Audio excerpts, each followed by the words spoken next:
This is an action-packed fantasy anime filled with wild magic and an even crazier romance, and I seriously recommend you check it out. The story follows a man named Theo. He's had enough of the demons plaguing his homeland, the island of Sistina, and he's also sick of the cruel king who rules over it. So, Theo decides to leave his island and get stronger, setting off toward the main continent. After a lot of effort, he finally masters the power of chaos and manages to forge a crest. This crest grants him supernatural abilities and gives him the title of a noble. However, even with his new crest, Theo is still just a commoner with no land and no allies. So, he starts wandering across the continent, searching for enough strength to one day return and save his homeland from chaos. One day, his fate completely changes when he spots a girl being attacked by a group of soldiers. Being a brave and fair man, Theo can't stand injustice and rushes to help. He confronts the soldiers, flashing his crest in an attempt to intimidate them. But their leader doesn't back down, since Theo is just a nameless noble,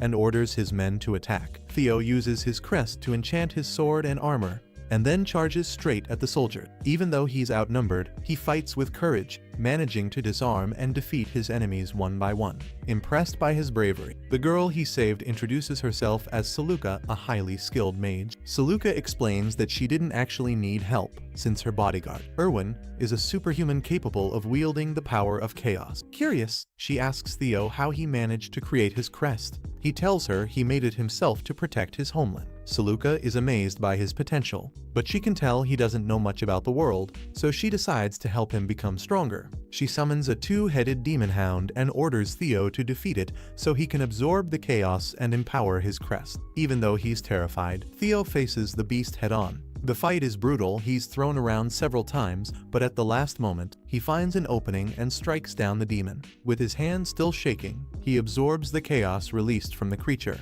and his crest evolves. Saluka examines it, and tells him he now has the power of a knight, which means he's qualified to form a contract with a mage. Without giving him a chance to refuse, Saluka swears loyalty to Theo as his mage. Though confused at first, Theo accepts the situation after all. Having a strong and beautiful sorceress by his side doesn't sound bad at all. Soon after, Saluka and Theo decide to confront a local noble who had sent soldiers after her.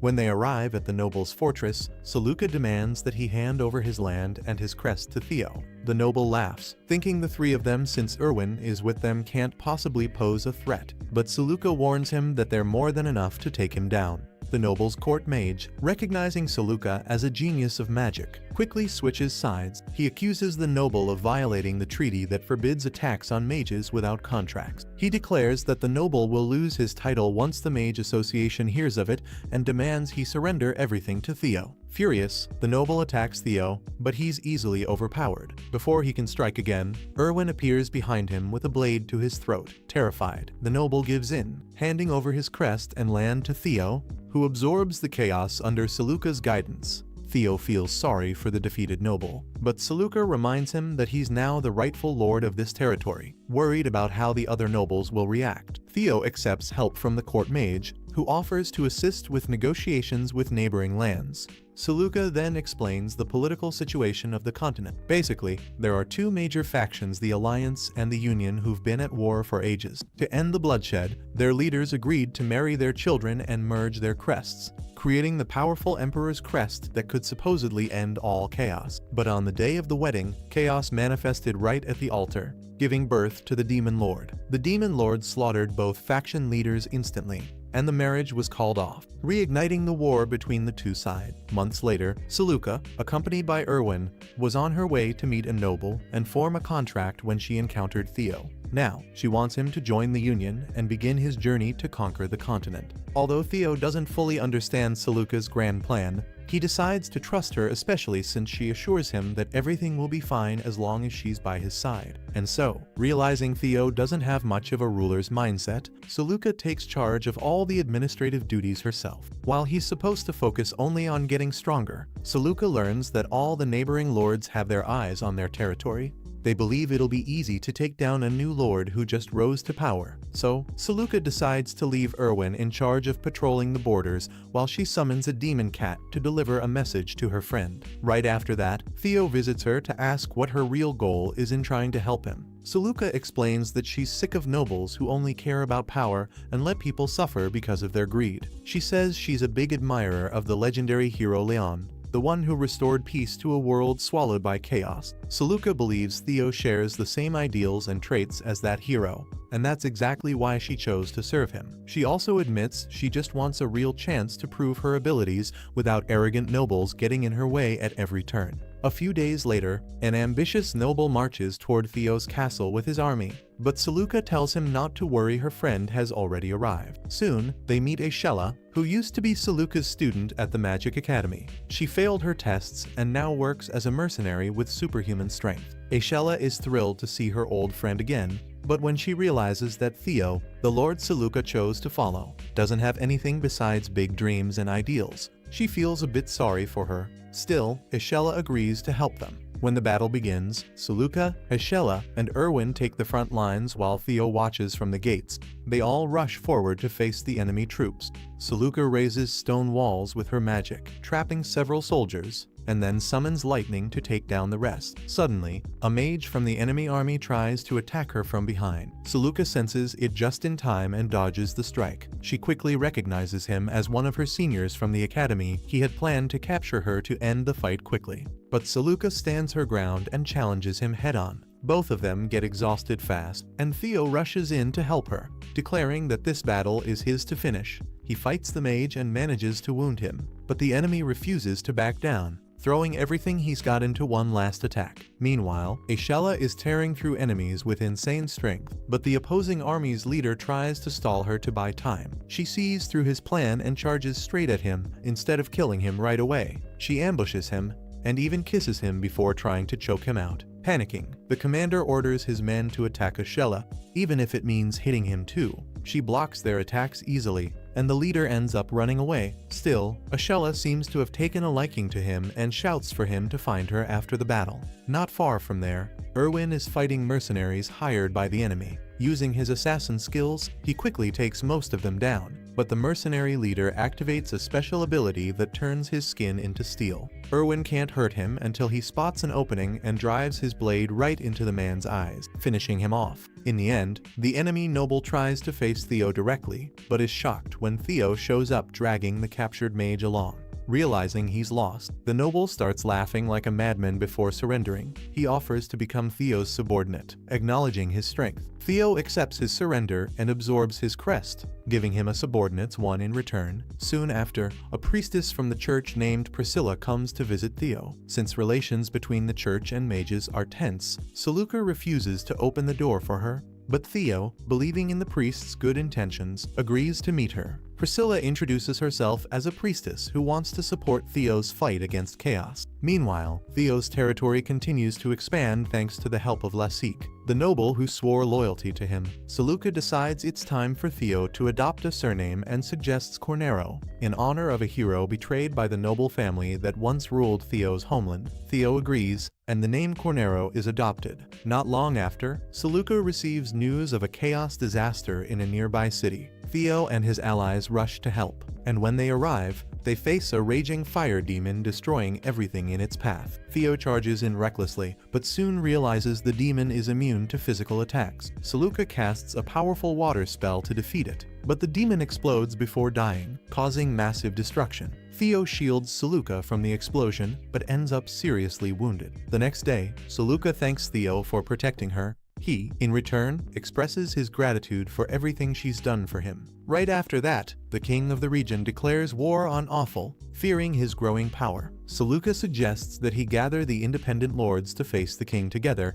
but on the day of the battle, none of the lords answer the call, leaving only his closest allies to fight by his side. That night, the people whom Awful had recently saved from the fire demon show up to help. They declare that they're willing to fight and even die for their lord. Awful hesitates, unsure whether he should allow them to fight, but Saluka reminds him that they must respect their people's will. Awful accepts her words and uses his crest to create a holographic banner in the sky. inspiring everyone to fight alongside him. The banner falls upon his allies, marking them with Awful's crest symbol, meaning they now carry his protection and blessing. The next day, the war begins. Awful's army is still vastly outnumbered by the king's forces, but he leads the charge with courage. All of Awful's allies push themselves to the limit, managing to put pressure on the enemy army. Seeing that he's losing ground, the king orders his reserve troops to the front line. But suddenly, the independent lords appear to reinforce Awful's army. With these reinforcements, they manage to surround the king and attack from all sides,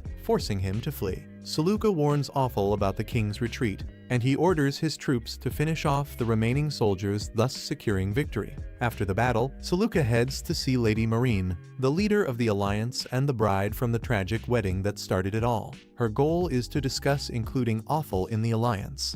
Marine, who has already heard about Awful's growing domain in the south, asks for some time to think, believing that having him as an ally could be advantageous. However, Mester the court mage and Saluka's adoptive father advises her against the idea. He claims that someone who changes sides so easily cannot be trusted. Lady Marine even says she might have to go to war against Awful and asks Mester if he's truly willing to let Saluka die in battle. He replies without hesitation that he has no problem with that. Later, he sends a message to Saluka saying that the request for alliance membership has been denied and that she should tell Awful to renounce his title and flee. Saluka becomes furious, but before leaving, she warns Mester and Marine that they will meet again on the battlefield. With no other options, Saluka turns to Count Viller Constant, a powerful noble from the Union and Marine's cousin. However, he refuses to receive her. The reason? He was the noble she was supposed to form a contract with in the first place, but Saluka chose to follow Awful instead. Viller sends a message back saying he sees no merit in allying with Awful. Without support, Saluka returns to inform Awful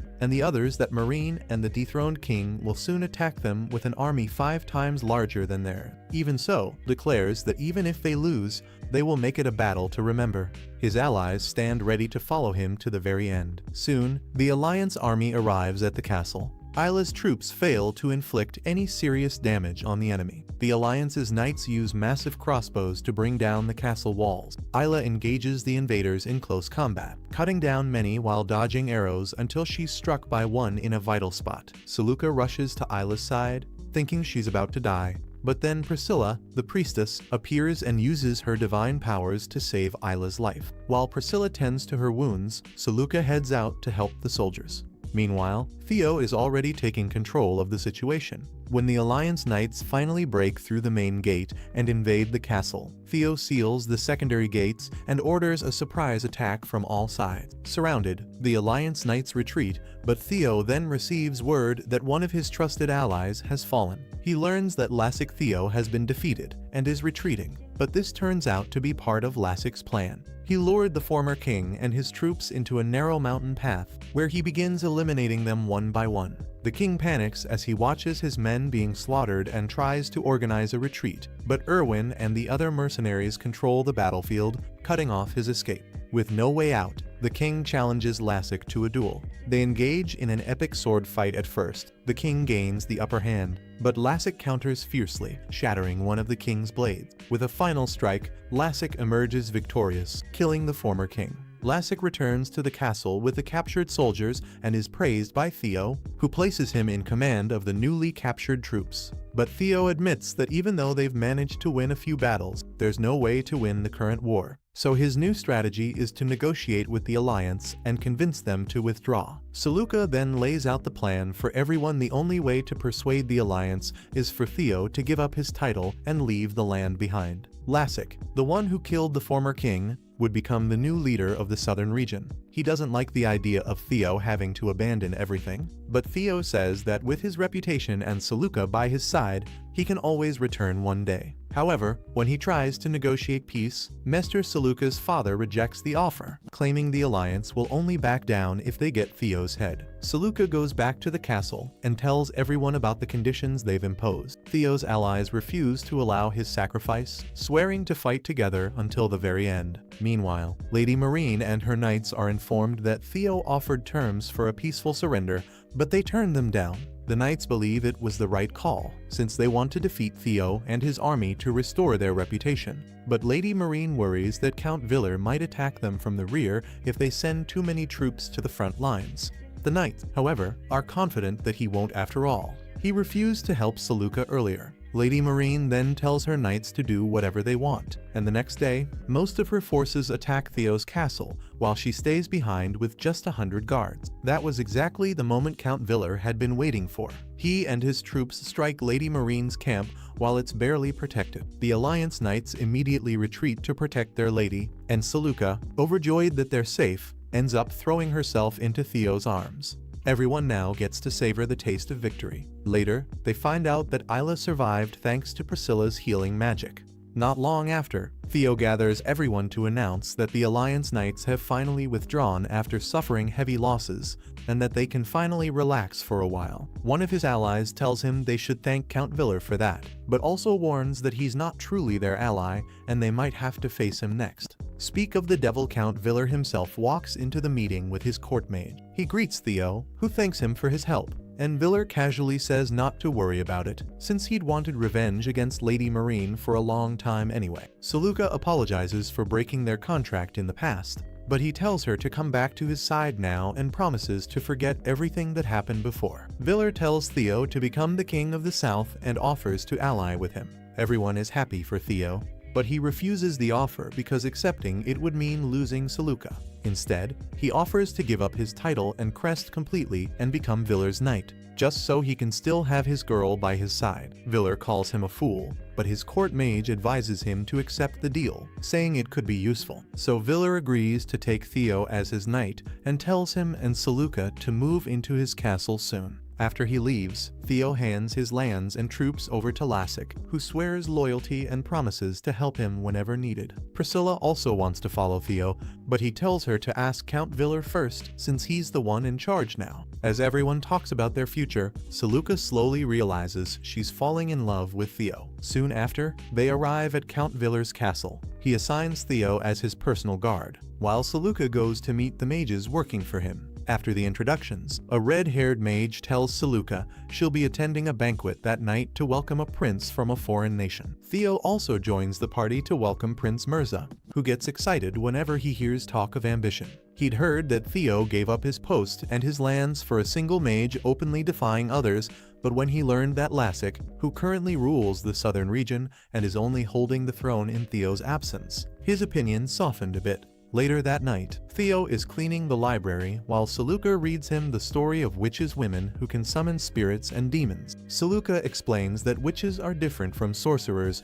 Those tied to the demon realm are called dark witches, while their opposites are known as white witches. Along with that, she tells Theo about superhumans who turn into immortal vampires and werewolves who endlessly regenerate, and how many of them once fought against a demon lord in the distant past. And when Theo hears about so many powerful people out there, he can't help but complain about how his homeland doesn't have anyone that strong. Saluka comforts him, saying that one day he'll definitely save his homeland. Not long after, they're summoned by Count Viller, who introduces them to Zelma, the elder of the White Witches.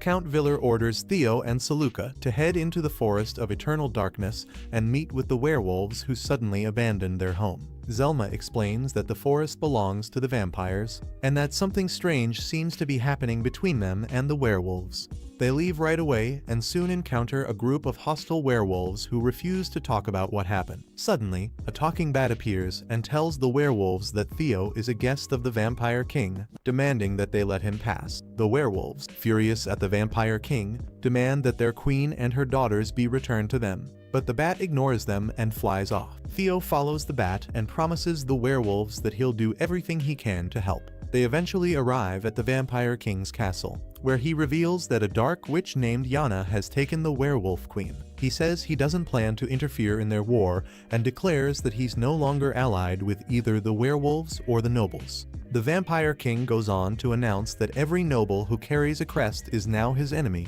and that he intends to drown the world in the chaos he once fought against. He He explains that if the nobles unite and recreate the Emperor's seal, they could completely banish chaos, but doing so would strip superhumans of their powers and turn him back into a normal human. That's something he refuses to allow. Saluka accuses him of being the one responsible for unleashing the Demon Lord during the wedding tragedy, but her words don't please him. Theo prepares to fight, yet the Vampire King isn't interested and simply walks away, though not before telling them where to find the Werewolf Queen. Theo and Saluka rush to the spot where the Queen is fighting the Dark Witch Yana to protect her daughters. Yana plans to kill the Queen and use her as a sacrifice to summon the Demon Lord, and she's just about to do it when Theo arrives in time to stop her. Enraged that the Vampire King has abandoned her to fight alone, Yana still believes they're no match for her and sends her gargoyles to attack. Saluka uses lightning magic, but it's not enough to hold the creatures back. Theo cuts down the one charging at him and immediately rushes to save Saluka. Meanwhile, Yana finishes preparing her ultimate spell and fires an incredibly powerful blast toward Theo. Saluka tries to block it with a magic barrier, but the spell tears right through, and Theo barely manages to protect himself. He channels the power of his crest to enchant his sword and deflects the attack, redirecting it straight into the ceiling. The Werewolf Queen seizes that moment to strike Yana after transforming, but her true goal is to free her captive daughters. Yana retaliates with thorned vines and summons more gargoyles to her side, but the Queen tears through the monsters and engages her directly. When Yana tries to escape on her broom, the Werewolf Queen lands a deep slash across her legs. Even so, the witch still manages to flee through the hole in the ceiling, despite Saluka and the Queen's daughters trying to stop her. The daughters rush to their mother's side, but she's fatally wounded and can't survive. Before dying, the Queen asks Theo to protect her daughters and take them away safely. Keeping his promise, Theo returns with the twins and the Queen's body to the werewolf clan. The werewolves hold a funeral for their fallen queen, whose body dissolves into pure chaos energy that spreads among the members of the clan. Their new leader thanks Theo for his help and swears loyalty to him. Afterward, Theo takes over the castle that once belonged to the Vampire King and talks with Saluka about how working together with the forest dwellers could strengthen their cause. However, after the battle against Yana, Theo realizes he still needs to become stronger. He vows to grow as both a warrior and a leader, and Saluka promises she'll grow alongside him. Now, joined by Irvin and the twin werewolf girls who've decided to serve as Theo's attendants, they prepare for whatever comes next. Meanwhile, Viller Constance receives an invitation to the annual gathering of nobles, and even though he doesn't want to go, he has no choice. His court mage, Margaret, tries to cheer him up, saying he'll surely be praised for his recent victory. However, Viller remains skeptical, fully aware that Mirza's ex-fiancée could easily stir up trouble. Trying to change the subject, he brings up Margaret's upcoming birthday. She's about to turn 25. Margaret gets upset by the comment and quietly leaves the room. Saluka and the other mages notice what's going on and eventually learn that Viller has a strange habit of parting ways with his court mages once they reach 25, believing it's time for them to go live their own lives. But Margaret doesn't want to leave him. She's in love with him, so Saluka decides to talk to Viller on her behalf. Viller explains that he truly believes it's what's best for Margaret, to have her freedom, build her own family, and live life however she wants. He then asks Saluka to organize a birthday celebration for her, while he begins preparing for the upcoming annual union meeting. Margaret ends up taking Saluka, Theo, and Lassic along with her, and during the birthday party she looks genuinely happy for a while, dancing passionately with Viller, but becomes melancholic again when she remembers their separation is coming soon. Meanwhile, Theo and Saluka talk about how much they've already achieved together. Inspired by the warm mood of the party, Theo awkwardly asks Saluka to dance,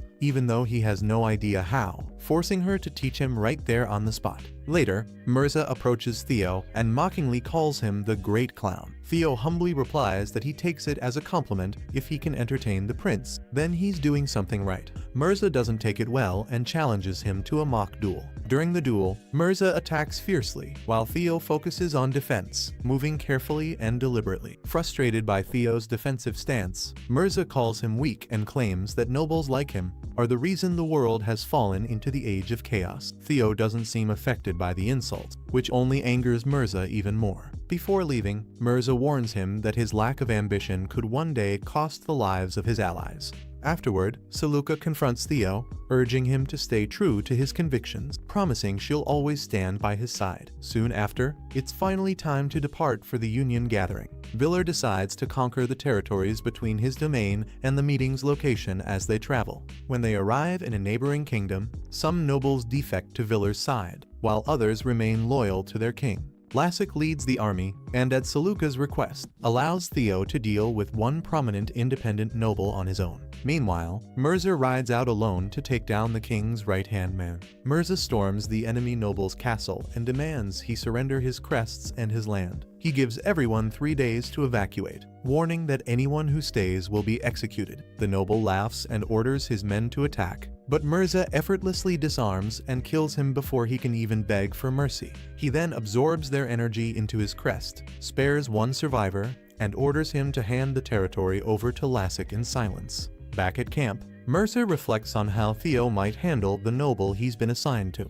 Meanwhile, Theo has already entered the rival's territory, having spent a long time talking with Seleuca about the best approach. Everyone in the nearby town has heard about Theo's victory over the Alliance Knights and follows him as he heads to meet the noble Lavin. Lavin tells Theo he has no intention of surrendering to the Union and asks him to leave immediately. But Theo calmly explains that even if he turns back now, Lassic's army will soon arrive and take the city by force. He urges Lavin to fight him outside the castle walls so that the townspeople won't get caught in the crossfire. Being a wise and capable ruler, Lavin agrees, knowing there's no real way to stop his land from falling into Union hands. The townspeople, refusing to let Lavin fight alone, promise to stand by his side and follow him wherever he goes. Theo is moved by their devotion and tells Lavin that he should value his people's lives above loyalty or alliances. After thinking about it, Lavin decides to switch sides and join the Union so that he can continue protecting his people. He also admits that he admires Theo, saying he's a man of great ideals, someone all nobles should aspire to be like.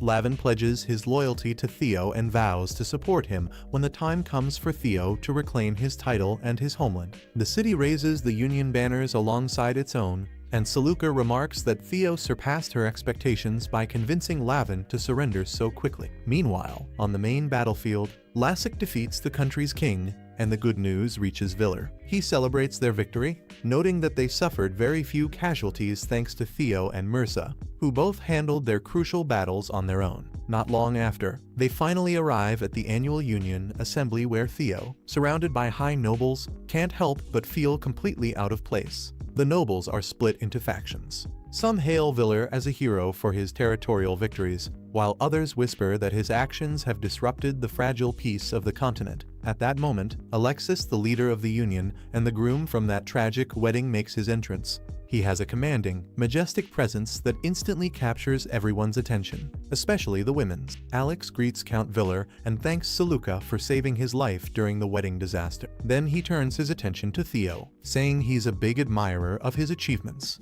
Later on, Viller takes Theo to meet Rossini, the ruler of Theo's hometown, who coldly warns him not to return to the island if he values his life. That night, while Theo is resting in his room, Alex unexpectedly shows up wanting to talk privately. Theo is puzzled by the visit from the Union's leader, but Alex admits that he admires him deeply. He says he's heard the story of how Theo rose from the streets to become the ruler of the South only to give everything up because of Seleuca. He gets emotional, saying he loves Marine just as deeply and would give up everything for her too, but she's determined to follow her own path. Alex says he dreams of uniting all the nobles across the continent to forge the Emperor's crest, and together banish chaos from the world once and for all. Moved by his conviction, Theo promises to help him achieve that dream and also to help reunite him with Marine someday. Before leaving, Alex tells Theo to find happiness with Seleuca, but just as he's about to step into his carriage, Erwin notices an attack incoming and quickly sounds the alarm. Seleuca instantly casts a magic barrier to block the rain of arrows before the enemies rush forward. The werewolf sisters transform and swiftly tear through the attackers,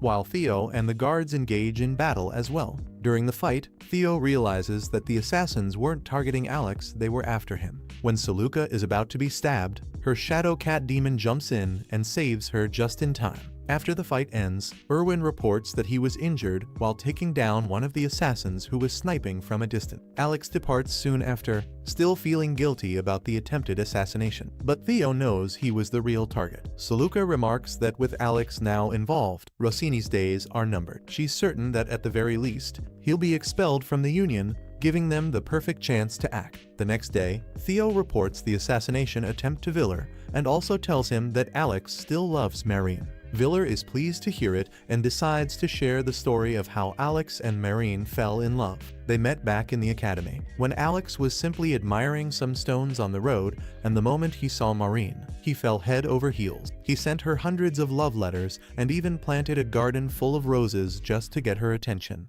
Until one day she finally noticed him. To thank him, Marine went to a masquerade ball where a man tried to approach her. When she rejected him, he turned violent and Alex was the one who stepped in to protect her, though he got knocked out with a single punch. Still, Marine was touched by his bravery and took him to her room afterward, where they discovered their families were bitter enemies. Even so, they kissed and decided they would marry one day, no matter what. Viller finishes the story, saying he fully supported their union back then. Soon after, during the nobles' conference, Rossini is officially exiled from the meeting. Then one of the nobles blames Viller for stirring conflict with Marine and hurting the chances of peace across the continent. Theo steps in and takes the blame himself, saying he was the one who started the fight, and that Viller only came to help. The nobles don't manage to argue with Viller for long, and the decision to go to war against the alliance is approved. After that, Alex addresses the assembly. He admits he's only their leader because it was his father's position, but he no longer feels fit to hold that role. He says it's time for a new leader to be chosen and nominates Viller,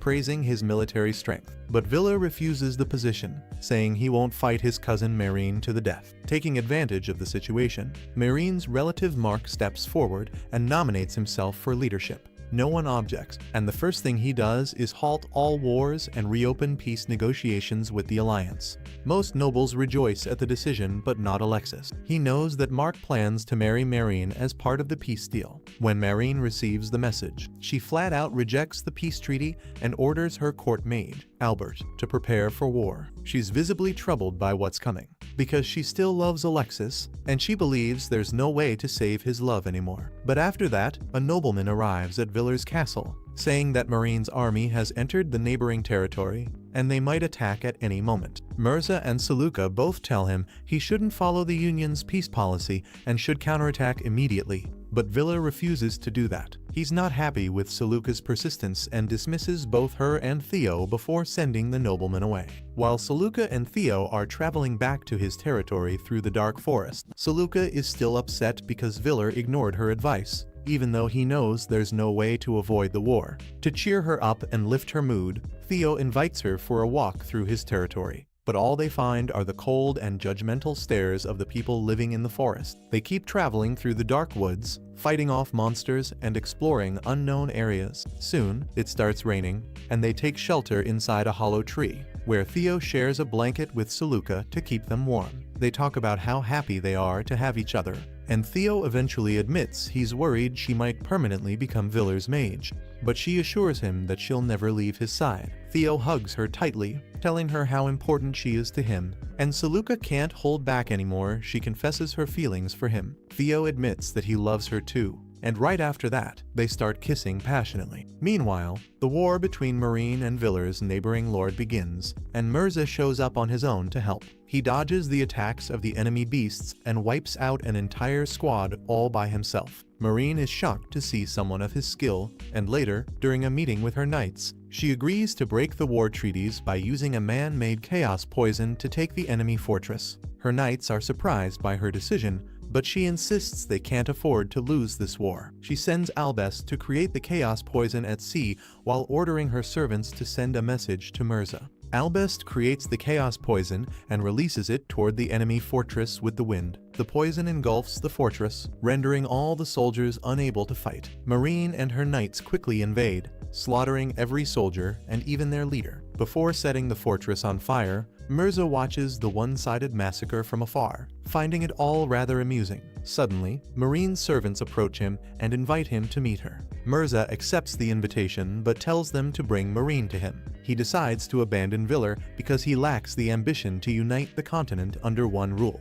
Now, Mirza wants to support Marine instead. She soon arrives to meet him and asks for his support in her Continental Unification Alliance. Mirza questions her about her relationship with Alexis and reveals that he knows she's lying when she says she's already gotten over it. Then he says he'll join the alliance only under one condition, that she spends the night with him. Marine accepts the condition, saying it will only be for one night and that she'll never belong to him. Mirza doesn't mind at all, and Marine allows him to take control of her body in the name of ambition. Soon after that, Marine prepares to march toward Viller's territory. Albert informs her that Mirza killed his father, took over his kingdom, and officially allied himself with the Unification Alliance. Viller, on the other hand, begins his own preparations to face them, summoning all his allies to unite under his command. His mages spot Mirza's fleet of warships approaching, but Viller senses something off and orders them to ready their weapons while he heads down to the dock. At the docks, he meets Margaret, who informs him that Mirza has defected to Marine's side and even killed his own father because he was standing in their way. Viller is stunned and realizes that winning this battle won't be as easy as he thought. He commands his ships to attack Mirza's fleet, but Mirza quickly counterattacks, boarding Viller's ships and cutting down his soldiers with ease.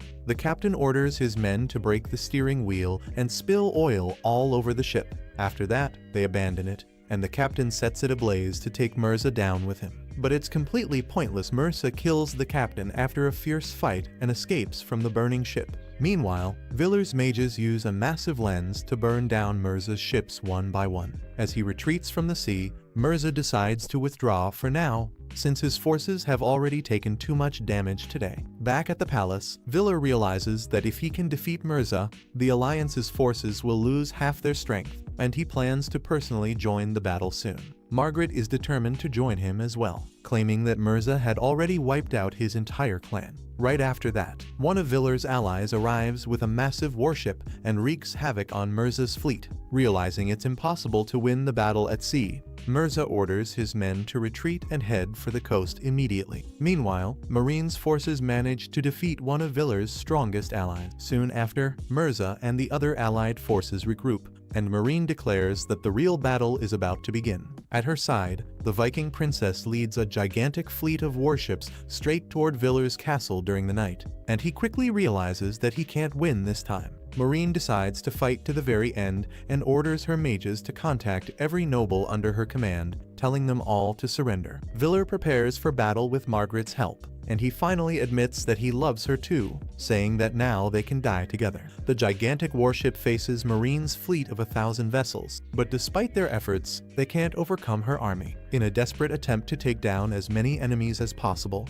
one man detonates the massive ship, but the explosion causes only minor damage to the enemy fleet. Marine's forces attack Viller's castle from every direction, with Marine herself leading the assault from the front. They're about to break through the castle gates, and Viller and Margaret stand ready to face them alone. Margaret uses her ultimate spell, covering herself completely in flame. She charges through the enemy lines, while Viller slashes down every foe in his path. Soon, Margaret runs out of energy, but just as Viller rushes to help her, she pushes him to safety and uses every last bit of her remaining strength to self-destruct. She turns to ashes after the explosion, and with his heart shattered, Viller charges into the enemy ranks without caring about his own safety. Marine orders her knights to fire their crossbows at him, but he blocks the combined assault using his crest. She's shocked to see him withstand it and decides to speak with her cousin one last time. Viller welcomes her with open arms, and Marine embraces him, asking him to surrender. However, he tells her to follow the path she has chosen for herself. He also wishes that one day she'll be able to marry Alex and find true happiness. With that, he dies, and his crest shatters into pieces. His soldiers, enraged, launch a desperate suicide attack against the enemy, but it's all in vain. By morning, Marine has completely taken over the castle. She walks into the throne room, where one of Villar's mages tells her that even if she's conquered the castle, everyone there will remain loyal to Villar. Marine then hands Villar's crest and territory over to Mirza, who will now lead an army to conquer the entire continent. Soon, news of Villar's death spreads to his allies, and Theo's heart breaks upon hearing it. All of Villar's allies gather and form a separate faction called the Treaty, whose goal is to avenge his death and prevent the Alliance from taking control of the continent. Everyone believes that Lassik should be the next leader, but he replies that he still serves under Theo, and he appoints Theo as their leader instead. The nobles don't see Theo as a worthy leader and start arguing with Lassik about his decision. Theo steps forward and tells everyone that he'll prove his worth as their leader in the next battle, asking them all to accept him. The nobles agree to let Lassik remain leader until Theo can prove he's more capable. Meanwhile, Mirza is trying to bring the nobles who once served Villar under his command, but they refuse to submit and fight him fiercely. As he sits on his throne, one of Marine's mages arrives with a message, ordering him to reclaim the territories Villar had conquered. The mage warns Mirza to be careful of the strength of his enemies, but Mirza doesn't like being told to act cautiously. He soon leads his army into battle against his foes and completely overwhelms them. Villar's brother, who commands the army, decides to pull back, luring Mirza into an ambush where Lassik is waiting with his own forces. Both Lassik and Mirza are eager to face each other, and they charge ahead of their armies. They exchange powerful blows, and soon their troops clash in a full-scale battle. Lassik takes some hits and gets pressured early on, but he also manages to wound Mirza, who realizes that Lassik is the only man strong enough to challenge him. Feeling he's at a disadvantage for now, Mirza decides to retreat from the battlefield. On the other hand, Marine arrives in Theo's territory, and in a moment of reflection, she quietly regrets having refused his participation in the alliance before. She believes he doesn't have a strong army right now, but even so, she doesn't wish to fight against him or against Saluka, even though they're declared enemies. Marine decides to ask her mage to send a message to Theo, saying she wants to talk to him one last time before the battle begins. Theo soon receives the message and starts wondering what Marine could possibly want to discuss, considering that a fight between them now seems unavoidable. Saluka mentions that maybe Marine has some personal interest in Theo, and that their meeting might not be entirely about politics. Theo understands and agrees to meet with Marine, since he also has something he wants to say to her. Saluka then decides she wants to see her father one last time too, because despite all their problems, he's still her family. When she visits Marine's tent, Saluka hugs her father before they begin to talk. Marine greets Theo with a handshake and says she's heard a lot about him. Theo replies that he's also heard plenty of rumors about her and points out that she seems like a completely different person now. He tells her that he once met Alexis and that he believes Alexis still loves her deeply. Theo tries to convince her to think things through again, but Marine explains that Villar also tried to change her mind before he died. She says she and Alexis were both too naive, and that the only way to end the Age of Chaos is by uniting the continent through war. Marine declares she's ready to spill as much blood as it takes to make that happen, and warns Theo that she doesn't want to fight him, but she's going to reclaim that territory no matter what. Theo ends up reflecting on Marine's words, saying he's sure she still loves Alexis, and that he wants to bring the two of them back together. Saluka replies that such a thing would take a miracle, but Theo, full of determination, says he'll make that miracle happen himself. Surprised by his words, Saluka gets even more shocked when Theo suddenly kisses her in front of all their soldiers. Blushing like crazy, she complains that it's neither the time nor the place for that kind of thing. Theo explains that he kissed Saluka in front of everyone to inspire his troops to make them fight for their leader's love and cause. The soldiers cheer, and Saluka realizes the gesture was also a clever move to make Marine remember her love for Alexis. The plan works perfectly, but Marine, clearly frustrated, soon receives reports that one of Villar's allies has defeated the Viking forces, forcing them to retreat. With the situation turning around, Theo decides to head back to his homeland to regain control and strengthen his position. Saluka points out that to help Alex and Marine reunite, Theo needs a rank and authority equal to theirs. He agrees with the plan and informs Lassic. And even though the mage Lassic thinks the mission is dangerous, he still supports it, believing that defeating Rossini and taking back Sestina will prove Theo is worthy of leading the nobles. Theo, Saluka, and their closest allies arrive in Sestina and discover that Rossini allowed chaos to spread across the land to keep the people oppressed and scattered. Determined to change that, Theo decides to march straight toward Rossini's city, while Saluka works on a plan to announce their arrival to the whole region. Rossini sends his troops to confront them, which actually plays in Theo's favor, because it gives hope to the oppressed people, showing them that someone finally dares to stand up to him. Once in the city, Theo, Saluka, and Escala stop by a small restaurant, where they run into Iana, who Saluka immediately recognizes. Iana's boyfriend, Salvador, turns out to be Rossini's eldest son. Salvador confronts Theo and declares he'll crush his enemies, using his crest to force the people around him into blind loyalty. Theo notices that the people affected by the crest have lost their reason, so he decides to retreat rather than hurt innocent civilians. Later, the group gathers to plan their next step, traveling through nearby villages to rally the people against Rossini. However, the villagers, used to living under constant oppression, fear retaliation and refuse to help. Salvador tightens his control even further, burning down any village that shows the slightest support for Theo. When they arrive at a particularly hostile village, Theo realizes that Rossini's family rules entirely through fear and despair. Even so, he remains determined to free Sestina and restore dignity to its people. As Theo leads his companions away, they begin to wonder if there's truly no one left who will join their revolution. Saluka suggests visiting Theo's home village, saying that at least someone there might understand them. Even though the others hesitate, Theo decides to go anyway, wanting to show them the life he once had. At the edge of the village, Theo spots his childhood friend, Rebecca. She runs toward him but stops at a cautious distance. He asks her to gather everyone in the village because he wants to speak to them all.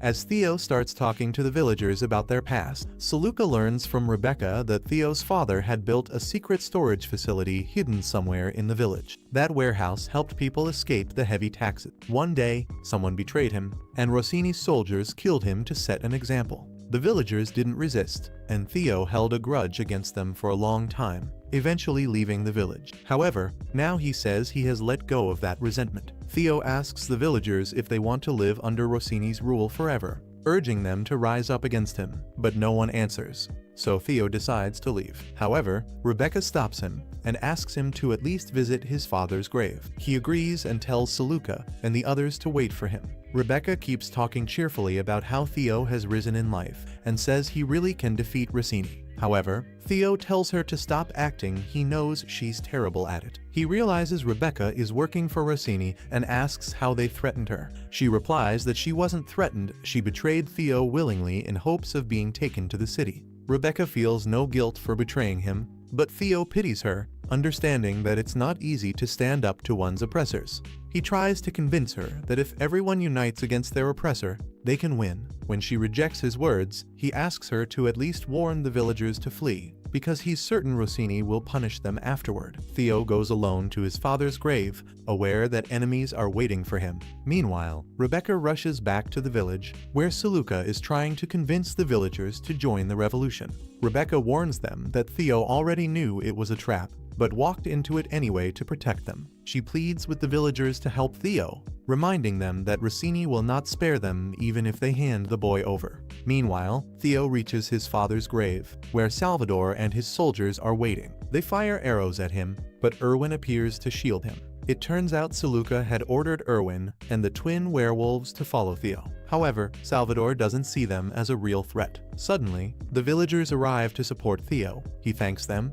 raises his banner, and blesses everyone with his powers. Salvador also uses his crest to empower his soldier, and the battle begins. The villagers take cover behind makeshift barricades and hurl stones at the enemy. Saluka and Ixchella work together, casting powerful magical combos that take down several foes. While Erwin fights Rossini's assassin, Theo faces Salvador directly and manages to break his sword. However, enemy soldiers arrive to aid Salvador, giving him a chance to flee. Theo becomes surrounded, completely trapped, but Rebecca appears unexpectedly and grabs Salvador to stop him. Even as Theo begs her to let go, she refuses, and in response, Salvador stabs Rebecca with a hidden dagger. Enraged, Theo slaughters the surrounding soldiers and charges at Salvador, who tries to escape. Salvador ends up dead beside Theo's father's grave. With their leader dead, the enemy soldiers retreat. Theo runs to Rebecca's side, but she dies in his arms, leaving him devastated. The impact of the battle quickly spreads throughout Sistina, sparking several uprisings. Rossini and his sons gather to discuss the situation.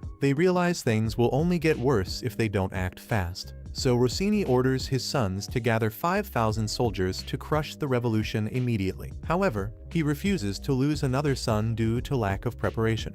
Rossini's eldest son accepts the task of suppressing the rebellion and avenging Salvador. He leaves the room determined, while Rossini, still consumed by rage, vows to ruin Theo's life for killing his son. Meanwhile, the assassin who worked for Salvador remains in hiding, determined to avenge Erwin. Iana finds the assassin and learns of his mission. She comments that tracking Erwin alone will be difficult since the twin werewolves are always by his side. But Iana has a few ideas. She assures the assassin that she can lure the twins away, giving him a chance to face Erwin without interference. Iana is also eager to eliminate the werewolves and, after that, plans to destroy Theo and Saluka as well, whom she deeply despises. Meanwhile, the number of people under Theo's command grows rapidly, and Excella is training new recruits to fight properly. Theo feels encouraged seeing so many people rising up against Rossini's rule and shares his dream of building a castle in his village one day so everyone can live in peace. Saluka reminds him that it's still too early to think about that. But she's interrupted when Erwin warns that Rossini's second son is marching toward them with a huge army. Theo quickly organizes his troops and leads his army out to meet the enemy. On the battlefield, Erwin and the twin werewolves spot their respective mortal foes. They tell Saluka they need to deal with them right away, and she wishes them to be careful before they head off. Erwin faces the assassin in a brutal fight. The enemy is just as skilled as he is and uses poison blades, which puts Erwin at a disadvantage. Still, Erwin manages to parry the strikes while coating his own blade with poison. The duel is intense like two shadowy ninjas until Erwin lands a decisive stab. The assassin loses his balance and Erwin delivers the final blow. However, Erwin is also slashed by a poison knife and collapses. Meanwhile, the twin werewolves fight Yana, who has summoned a powerful demon to fight them. The twins attack the demon but can't break through its magical barrier. The demon counters by surrounding them with a ring of hellish fire. With no other choice, the twins use a combined move. They transform into wolves, leap over the barrier, launch into the sky, and strike Yana directly. She dodges the first blow, but takes the second across her back, forcing her to fall back. When Yana flees, the demon disappears, and the twins rush to find Erwin. They find him unconscious.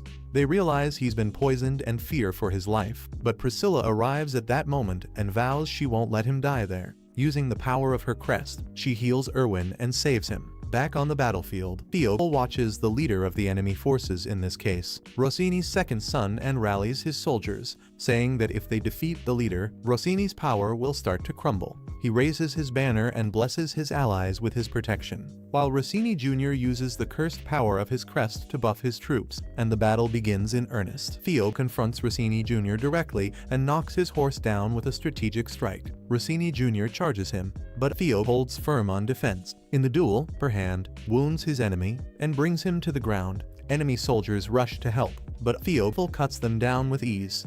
Rossini Jr. rises and attacks again, but Theo disarms him and then kills him, ending the fight. Theo's soldiers cheer the victory, and he asks Saluka to make the surviving enemy troops surrender. At that moment, Iana plunges down from the sky, aiming to kill Theo in a kamikaze strike. She launches her strongest attack, but Saluka reacts quickly and counters with her most powerful spell. Their attacks cancel each other out midair, and Iana falls. Captured. News of Rossini's son's death reaches Rossini, and he realizes he's already lost the battle. He's ready to surrender to Theo, but insists his remaining son, Josel, must be spared at all costs. Josel says he will negotiate with Theo and try to prove he can be useful to both him and the people of Sistina. Some time later, Theo finally arrives at the castle with his soldier, and Josel comes out to greet them. Josel says he will surrender if the lives of his retainers are spared. Othel agrees, but declares that Josel and his father will lose their lives as rulers, and all the family's accumulated wealth and their allies' holdings will be confiscated. Josel begs to be allowed to live, claiming he could help rule Sistina, but Theo refuses to spare him for that reason. In the end, Othel decides to keep Josel alive to avoid bloody reprisals from Rossini's loyalists. Josel accepts the terms and swears fealty to Theo, winning the people's and Seleuca's approval. Later, Seleuca interrogates Iana to understand her motives. She suspects Iana was the one who called forth the demon lord during the tragic wedding, though she also knows Iana couldn't have done it alone. Iana refuses to answer and instead attacks Seleuca. Shortly after, a messenger from the Magic Academy arrives at Theo's castle, declaring that Iana was indeed the true culprit behind the wedding disaster. They want to execute her, but Seleuca feels something's off since there hasn't been time for a full investigation. The envoy praises Theo for taking control of Sistina and proclaims the Academy recognizes him as the new lord. As a reward, Theo also receives generous benefits for capturing the Dark Witch. Following that, preparations for Iana's execution begin. She's tied to a stake and the guards set a fire around her, but she only laughs, shouting that everyone used and discarded her when she was no longer useful. She declares she won't die so easily, and she sacrifices her own life to summon the Demon Lord. Chaos starts to swirl around her, and soon the Demon Lord responsible for the great wedding tragedy appears. Iana laughs at everyone, saying they're all doomed, but to everyone's shock, the Demon Lord strikes her down. Everyone is stunned, and Seleuca notices the envoy from the Academy smiling as he watches the witch die. Right after that, the Demon Lord vanishes, and the chaotic energy around him fades away. Meanwhile, back on the continent, Mirza receives news that Theo has officially been recognized as the Lord of Sistina. At first, Mirza doesn't seem interested, but the mage informing him explains that Theo has become extremely popular among the people, and that his success could fuel the rebellion of the independent nobles. The mage is interrupted by a soldier bursting in to report that several nobles have attacked one of Mirza's fortresses. Furious, Mirza learns that the fortress was destroyed by an army made mostly of commoner. The mage warns him that this isn't just another uprising anymore, it's a full-blown war, and says they need to end it quickly. Still puzzled about why the civilians are rebelling, Mirza agrees to the mage's strategy. First attack the villages of the White Witches, then go after the werewolves, and finally crush the independent nobles leading the rebellion. He follows the plan, burns down the witches' villages, drives the werewolves into hiding, and defeats the noble. Now overconfident, Mirza believes no one can stand against him, and ignores the mage's warnings that arrogance could easily turn the tide against them.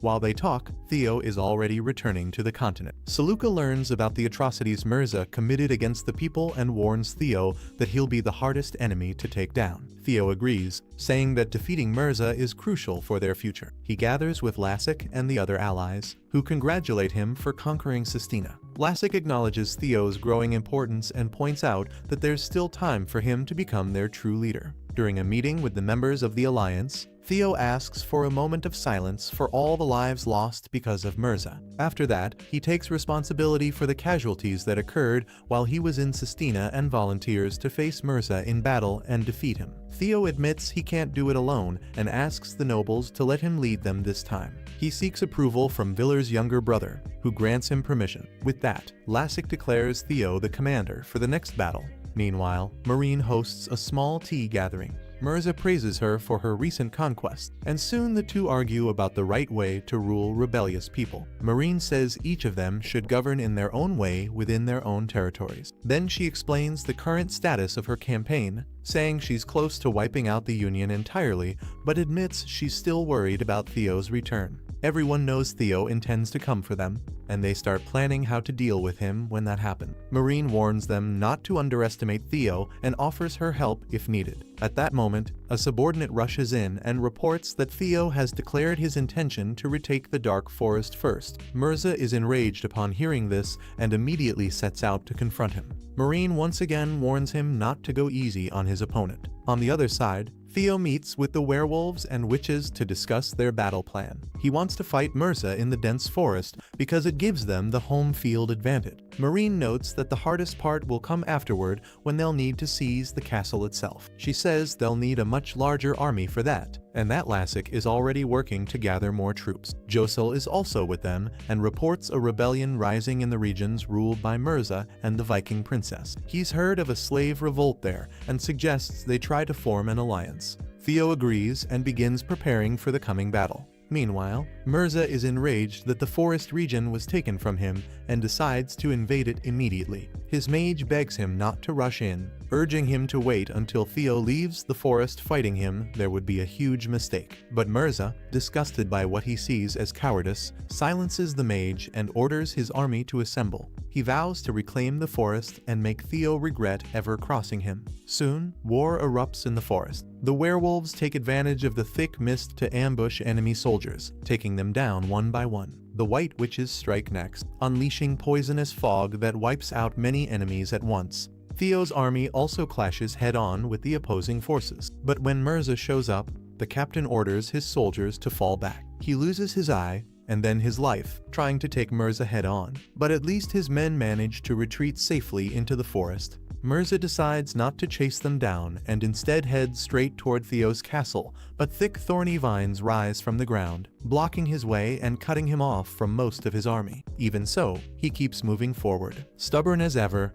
and soon reaches the castle with only a handful of his soldiers left. He challenges Theo to a duel, but Theo tells him to just accept his defeat and go home. Mirza curses at him, but eventually retreats, and Saluka warns that next time he'll probably return even stronger. And that's exactly what's about to happen. Mirza still hasn't recovered from the massive defeat he suffered. His sorcerer tells him Theo will soon leave the forest and attack, and Mirza instantly says he'll kill him the moment he shows up. The mage suggests sending their army south to fight Lassik for a while, saying that'll surely draw Theo out, then they can strike him. Mirza likes the idea and orders him to start preparing right away. Saluka receives word that Mirza's army is heading south to face Lassik, and she tells Theo it's clearly a trap. Saluka believes that, for now, they should stay the course and gather a new army of civilians to fight. However, Theo doesn't like the idea of asking common folk to risk their lives for him. Saluka calls him out, saying the people are more than willing to die for his cause, and that gives him the motivation he needs. Theo then declares they'll march straight for Mirza's castle and take it while he's gone. Saluka contacts her fellow mages, tells them about the plan, and asks them to buy time while they seize the castle. Villar's younger brother's mage comes up with a plan and tells Saluka to leave it all to him. Heading south, Mirza gets the news that Villar's younger brother has abandoned his own castle, even leaving his mage behind. He figures it's because the nobles still don't fully trust Theo as a reliable ally, and he wants to take that castle before dealing with Lassik. He orders his mage to capture it as fast as possible and leaves part of his army to guard it. But as he continues onward, Mirza realizes Theo tricked him. Theo has gathered a huge army to face him head-on. Mirza loses his temper and is desperate to crush him, but his mage warns him not to fight now since they're badly outnumbered. Mirza gets furious about having to retreat again, even pointing his dagger at his mage. But in the end, he listens and pulls back to his castle. There, he waits for reinforcements, but learns that Marini is coming to help with only 3,000 soldiers, and there's no news from the Vikings. Seeing the temporary fortress and the massive army in front of him, Mirza senses that this might be the time he finally tastes defeat, but he's not about to fall without a fight. Bad news keeps piling up, and now even Lassik's forces are arriving at the castle. Mirza realizes he can't wait for Marini to show up, so he charges out to fight the enemy himself. His sorcerer begs him not to, warning that facing such a huge army alone is basically suicide. But this time, Mirza refuses to listen. He says he can't let Marini get dragged into this war, because if she falls too,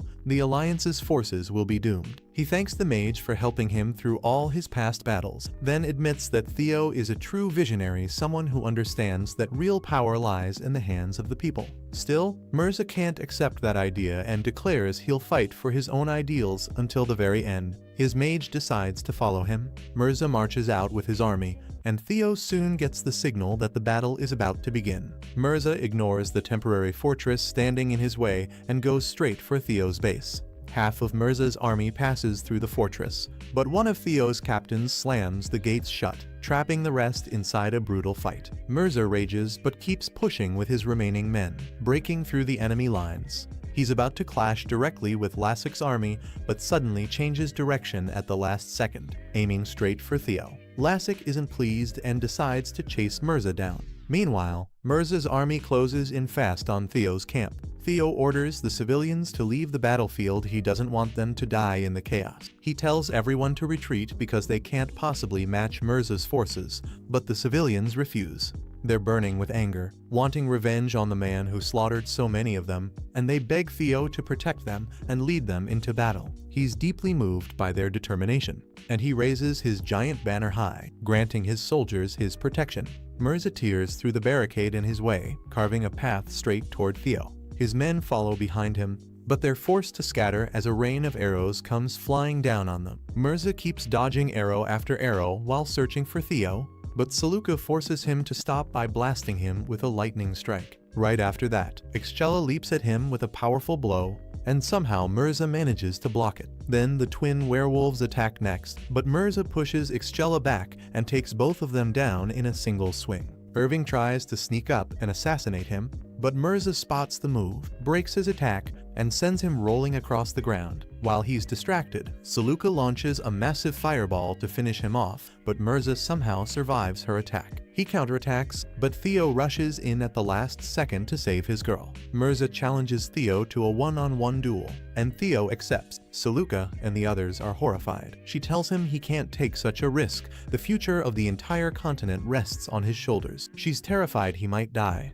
But when Theo answers that he can't back away from this fight, she at least begs him to win. Theo hugs her and tells her to trust him, then walks straight toward Mirza. Both men enchant their weapons using their crests, and the entire battlefield falls silent to watch their leaders clash. Mirza attacks first, while Theo sticks to his plan: block the hits and counter at the right moment. Mirza dodges Theo's counter and tries to land a fatal strike, but Theo blocks it with his shield. Mirza keeps swinging wildly, cutting Theo a few times, but Theo continues to block most of his blows. Mirza curses him out as they fight, but soon he's gasping for air. Theo tells him he's gotten weaker since their last battle, that he's already near his limit. Hearing that makes Mirza snap, and he charges recklessly, burning through what little stamina he has left. After a few more desperate strikes, he loses his balance. Theo points out that Mirza's army has already fallen apart. Still, Mirza refuses to die easily. He lunges at Theo again, but Theo disarms him and drives him down to his knees. Theo steps closer and tells him to hand over his crest, but Mirza chooses death instead, so Theo stabs him in the chest, ending it. Mirza's mage can't handle the loss of his master, so he takes his own life to follow him.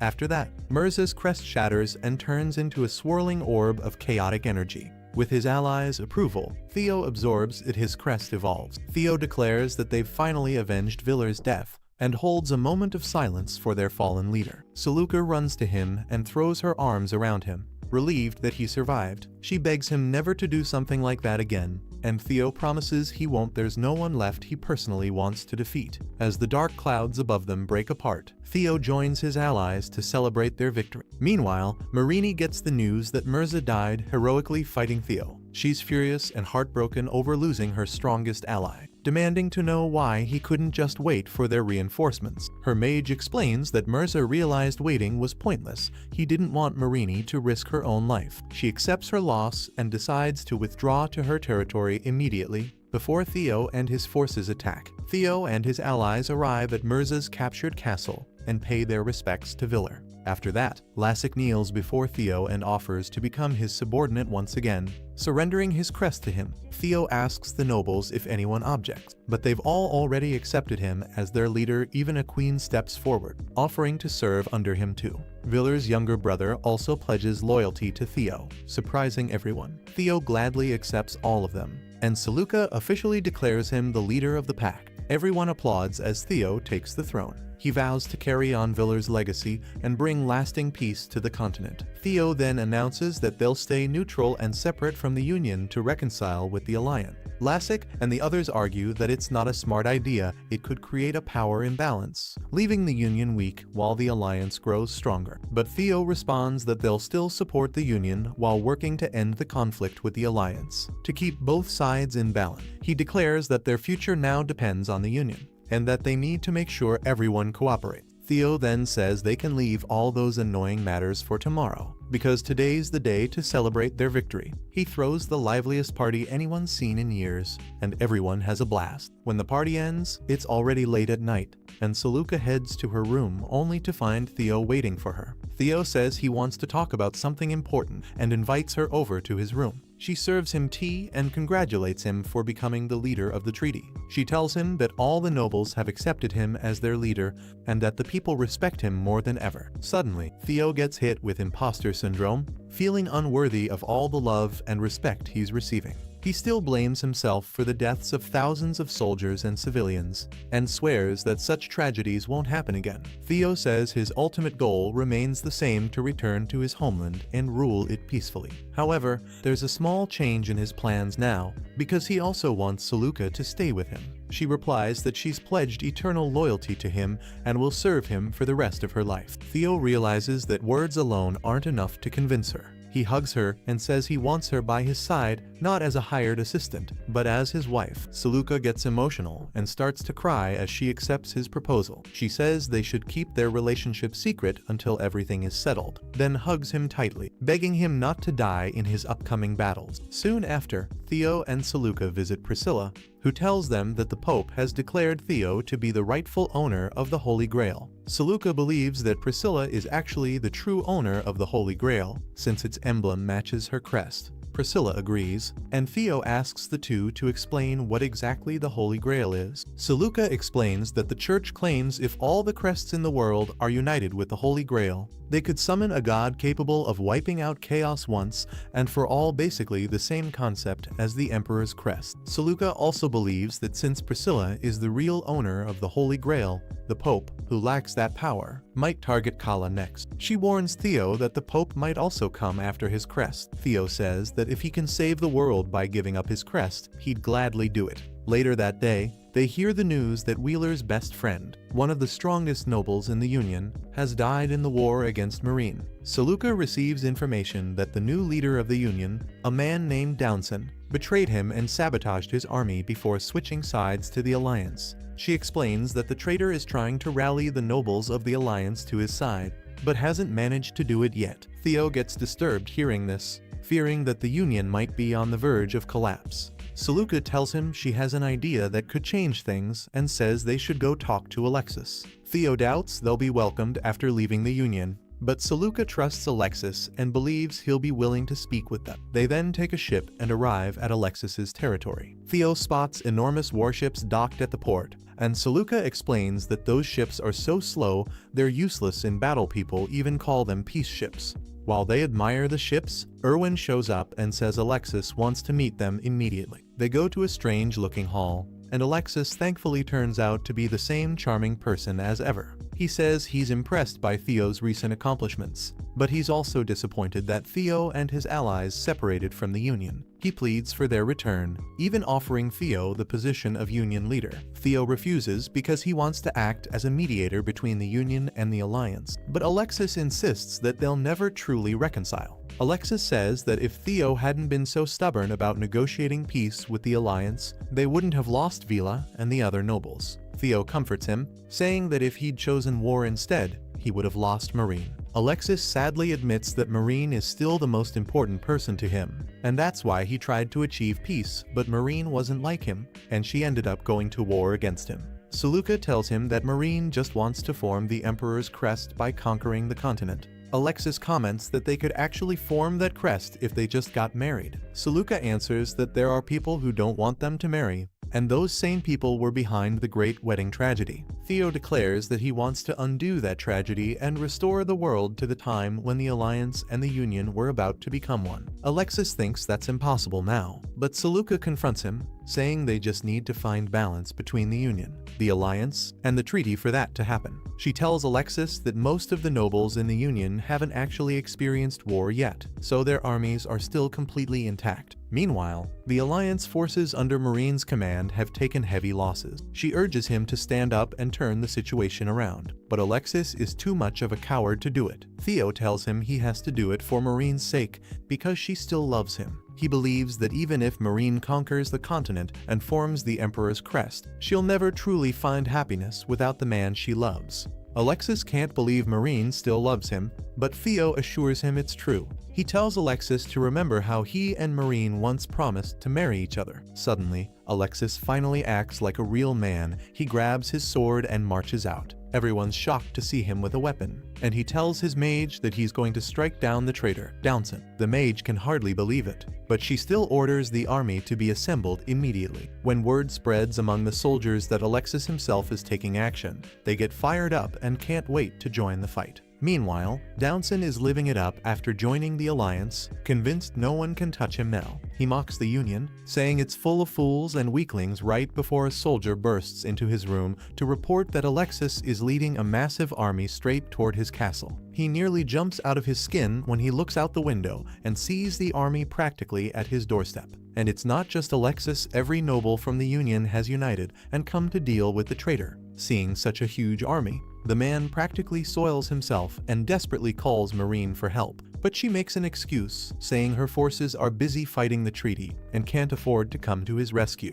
Instead, she tells him to prove his worth by defeating his enemies on his own if he wants to be accepted by the other Alliance members. That's when he realizes he's completely screwed and sends his mage to beg Alexis to take him back into the Union. But Alexis refuses to let the rat go free and declares that if Downson hands over his crest and his lands, he'll spare his life. Downson flies into a rage when he hears the message and decides to go to war against the Union forces. He rallies his army and the mercenaries working for him, promising huge rewards if they win. When Alexis sees Downson's troops marching toward him, he sighs, still wishing things could have ended without bloodshed, but unfortunately, that's not an option anymore. He raises his crest to protect his soldiers and sends them into battle. He orders the cavalry to surround the enemy and push them inward so the archers can rain arrows down on them. His strategy of encircling and crushing the enemy works perfectly. When Downson looks over the battlefield, he realizes just how overwhelming Alexis's army is and finally accepts defeat. News of his downfall soon reaches Marine, but she doesn't even care. She asks who led the Union forces and is left speechless when she hears that it was Alexis himself, commanding his army with incredible skill. Marine can't believe he actually joined the battle and orders her allies not to underestimate him just because he doesn't look like a fighter. She runs to her room, throws herself onto her bed, and wonders why Alexis had to step onto the battlefield. She's worried and doesn't want him to get dragged into the brutal war that's about to unfold. Soon after, Alexis leads Marine's forces into battle against the Vikings, who are part of the Alliance. He brings along his massive, slow-moving ironclad ships, and as soon as he spots the enemy, he orders his men to halt and form a circular formation. The Viking king commands his warriors to charge at Alexis at full speed. He notices the strange formation and decides to surround the enemy fleet and attack from all sides. He uses his crest to bless his soldiers, sending them into a berserk frenzy. Alexis orders his men to get into smaller boats and wait for the Vikings to come closer. The moment the Vikings start spreading out, Alexis gives the command to advance and grants protection to his troops. The soldiers in the small boats start firing arrows at the raging Vikings and don't stop even as arrows rain back on them. Then Alexis commands his massive warship to launch its assault. As his attacks sink enemy ships, some Vikings manage to get close and try to board. But Alexis's soldiers stab them and send them back into the sea, and the battle rages on like that. By nightfall, the Vikings have lost half their fleet, while Alexis hasn't suffered a single loss. The Viking king is furious at the thought of being defeated, and even though his generals beg him to retreat, he declares that he'll fight like a true man and die on the battlefield. He unleashes all the power of his crest, entering a beast mode along with the rest of his soldiers. He charges straight toward Alexis, boards one of his ships, and slaughters every soldier on it. Ordinary men are no match for him and his raging Vikings, and soon the king makes his way to the main ship to face Alexis himself. Archers surround him and fire from every direction, but he keeps advancing, ignoring all the pain and damage as he cuts down anyone in his path. Then, they manage to hit him with a massive harpoon, dealing a critical blow, but even that isn't enough to completely bring him down. He rips the harpoon out of his chest and keeps walking toward his enemy. Now every soldier is too terrified to attack, and Alexis starts to cry as he watches the man's pitiful, blood-soaked state. The soldiers surround Alexis and strike the Viking king again, but he simply swats them aside. The mage beside Alexis finally steps in and throws poison daggers at the Viking, paralyzing him, taking advantage of the moment. One soldier beheads the king, but even headless. He keeps walking forward for a few steps before collapsing at last. The blood gushing from his body floods the deck, and Alexis's knees go weak at the horrific sight. His mages rush to support him as the king's crest shatters,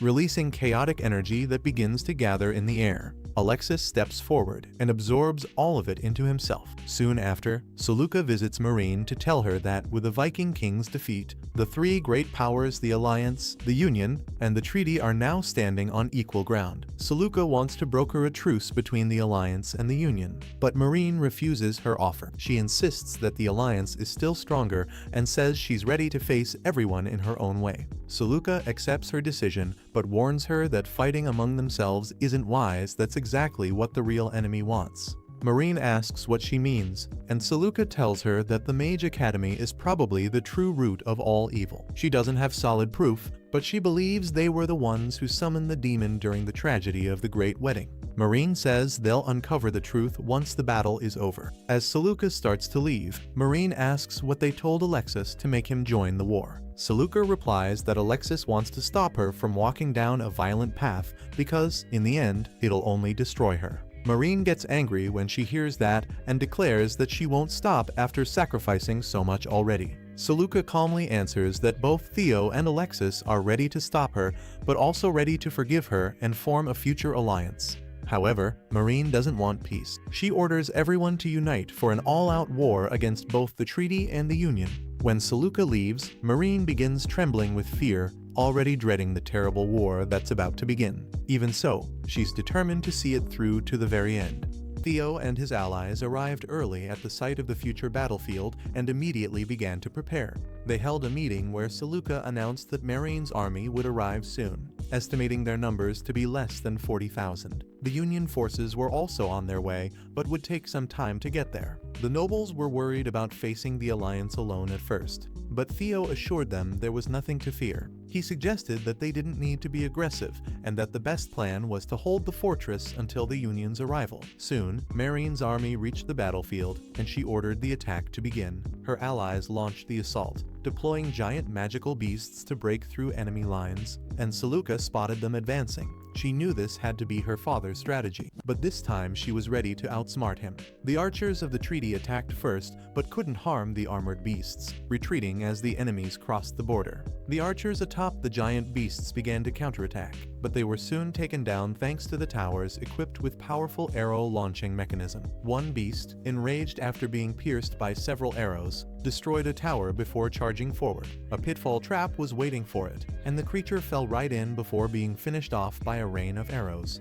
The Alliance forces decided to retreat after seeing their greatest weapon fall, but Lassik struck them from the flank. From another direction, Villar's brother ordered his archers to fire, leaving the enemies overwhelmed. Marine realized things were going poorly for her side and learned that the Vikings couldn't send reinforcements since they were locked in a naval battle nearby. Queen Mami was dealing with them and ordered her soldiers to load explosive barrels onto ships to attack the Viking fleet. The Viking prince commanded his fleet to scatter, but Mami's mage increased the speed of the explosive ships, making them crash into the Viking vessels, triggering a chain of massive explosions that shook the entire battlefield. Lassik and his men were stunned by the sight and briefly let their guard down, giving the enemies the advantage. Marine saw this as her perfect chance to enter the battle with her main force, while at the same time, Theo also prepared to charge into the field. As soon as he did, his soldiers' morale soared. They followed their hero and pushed the enemy back. Meanwhile, Marine and her Plasma Beast Knights entered the fight and launched their assault. Theo ordered his troops to defend against the plasma arrows. Though they still suffered heavy damage, the two armies then clashed head-on as the rest of Theo's allies joined the fray.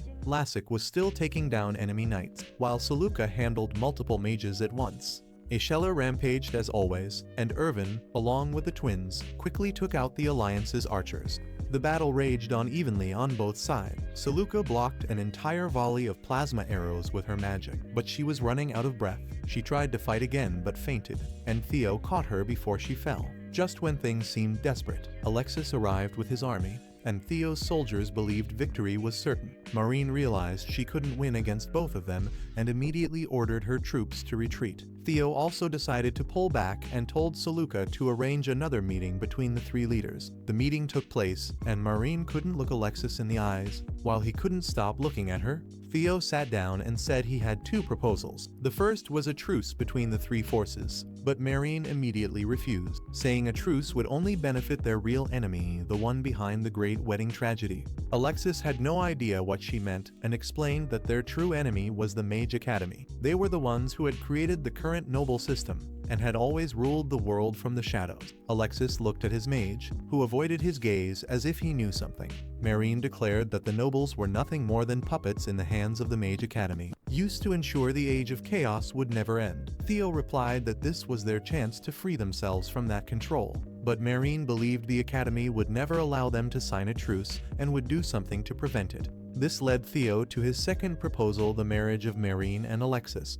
He wanted them to unite their crests, and once they did, he would entrust his own crest to them, leading to the creation of the Emperor's crest. The tragic lovers step back upon hearing that, and Marine tells Theo that it will never work because the tragedy would only repeat itself. She knows the Academy will take action the moment the crests are unified, which is why she's been fighting alone all this time to be their only target. She's ready to sacrifice herself so that the people of the continent will realize that the Magic Academy is their true enemy, and so that someone may fix things in the future.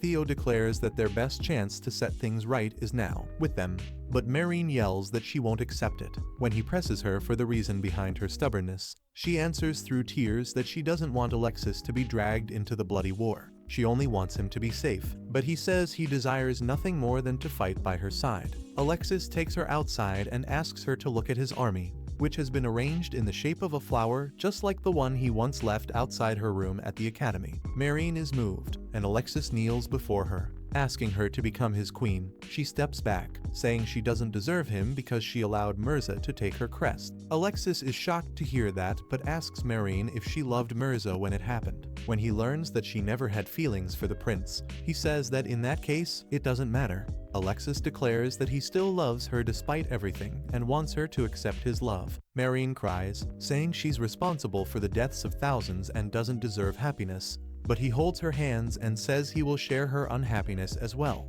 Marine is surprised but still uncertain, so Theo decides to reveal that he and Saluka were also secretly married. Saluka gets nervous that he exposed their secret so casually, but she stands by her man as he explains that people who love each other must stay together, no matter what happens. He declares that if the world refuses their love story, he will change the world at any cost. Marine finally gives in and asks Alexis one last time if he still wants to marry her. He's ready to repeat his words for as long as she needs to hear them, and she begins to cry as she accepts his proposal. They kiss, and their soldiers cheer joyfully. Later, Marine and Alexis tell Theo that they will both entrust their crests to him so that he can become emperor. They believe he's the only man capable of changing the world, and Saluka tells him to accept it. Theo agrees to their decision and asks Saluka to spread the message across the entire continent. Meanwhile, the head of the Magic Academy learns about the unification of the three noble factions and begins to act. He sends assassins after the mages who are more loyal to their lords than to the Academy and eliminates them in the shadows.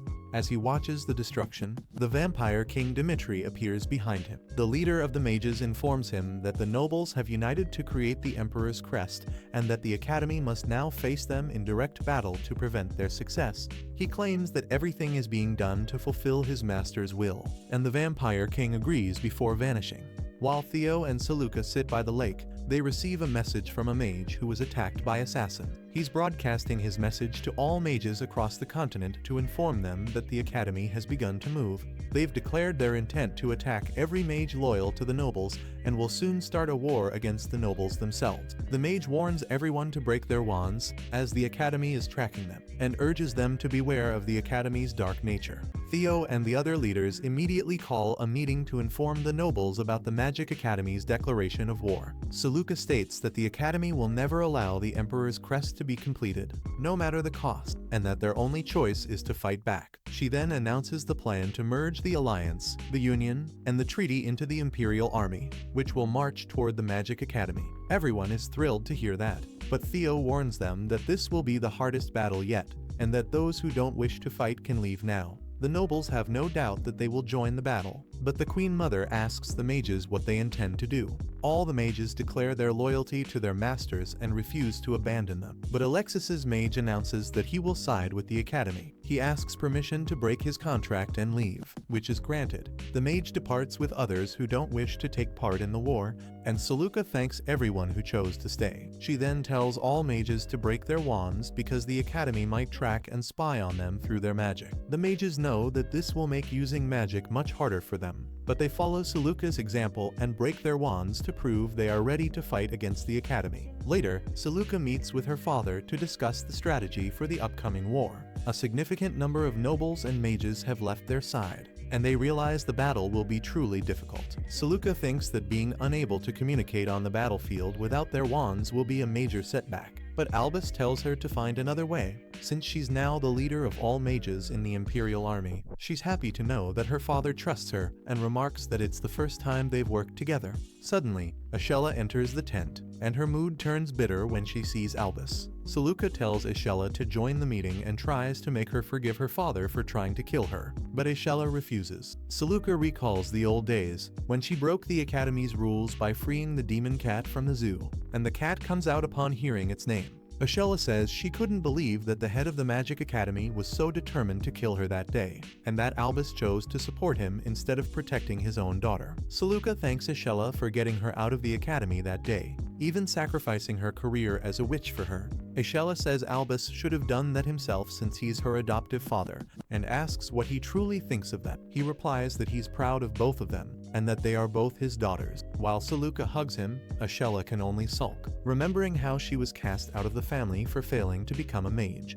With that, they head back to their tents, and Saluka returns to work. She falls asleep, happy to have spent time with her family again, when she suddenly hears Ashella calling her name. She goes outside to ask what she wants, but Ashella suddenly attacks her. Fortunately, Irvin was on guard and protects Saluka from being harmed. Saluka asks her friend why she's doing this, and she's devastated to realize Ashella has been working for the Magic Academy all along. Ashella admits she's a spy for the academy and reveals that she's been reporting all their actions. Priscilla also arrives after hearing the commotion, and Saluka is relieved that she's safe. Ashella claims she hasn't been ordered to kill her. Theo wakes up too and calls everyone inside to talk calmly. Ashella is tied up, and when Theo asks her to explain everything, she tells him about the organization she works for and how they ordered her to assassinate Saluka and her master. She says she only tried and failed, but Theo knows she failed on purpose. He tells her she could have just ignored the order if she planned to botch it anyway. And Ashella reveals a magic circle engraved on her chest that will stop her heart if she disobeys. Suddenly, the magic circle activates, and she cries out in pain. While Theo and Irvin free her, Saluka looks for her wand to dispel the circle, only to remember she broke it herself. She panics, thinking Ashella will die because she couldn't bring herself to kill her. She hugs her, crying.